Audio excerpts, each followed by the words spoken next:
I'm just blown away, honestly. Like, she's so eloquent, so brave. You know, the title Jane Doe is there to protect victims, especially minors, and she's 14 years old. But for her to have this strong sense of self, to be able to say, like, I don't need that title anymore, and I'm going to come forward. And I mean, when she said, you know, my name is Paige Carnes, former Jane Doe, I mean, that just, I mean, it just broke me, because I just thought what she has been through to get to that place. And I'm so proud of her, and she should be so proud of herself. And honestly, you know, when she talks about the social media support, and you guys standing up right now, I know that she feels that too. And that's the amazing thing about what's happening right now in the world.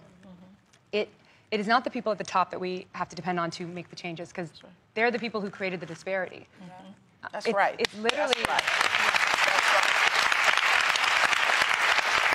It's honestly, I was so surprised, because I was really, I mean, I talked to my mom about, like, I'm probably not going to be in Hollywood anymore, Mom. And she's like, that's okay, who cares?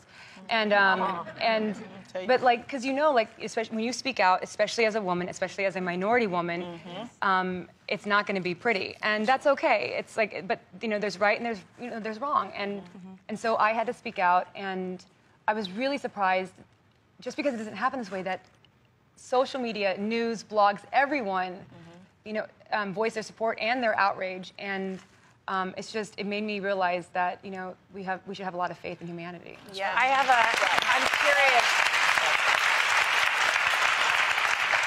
There's definitely a right and a wrong, and sometimes there's consequences, negative consequences for doing the right thing. Were you afraid when you were about to speak out? Yeah. No, that's one thing about me that it's just part of who I am, and how I've been since I was a little girl, and how my mom raised me. I'm never afraid of that. Like, you know, my mom, but from the very beginning, I don't spend way too much. I live in a house that I can afford. I'm not off, like, you know, taking crazy vacations and having an entourage. Like, so my mom always told me, like, never get to a place where, you know, somebody has to hold a job over you. Right. And so, so I didn't have anything that they could take away everything, and I still would have, like, myself, my family, my home. So there's nothing to be afraid of. That's right. You're talking about how your mother raised you and who you are as a woman, and what man takes from you on the outside, God will give it to you eternally. So you ain't got to worry about it. You ain't got to worry about not being in this business, because you did the right thing, and right is going to come right back to you. I appreciate that. That's right. Well, that's honestly,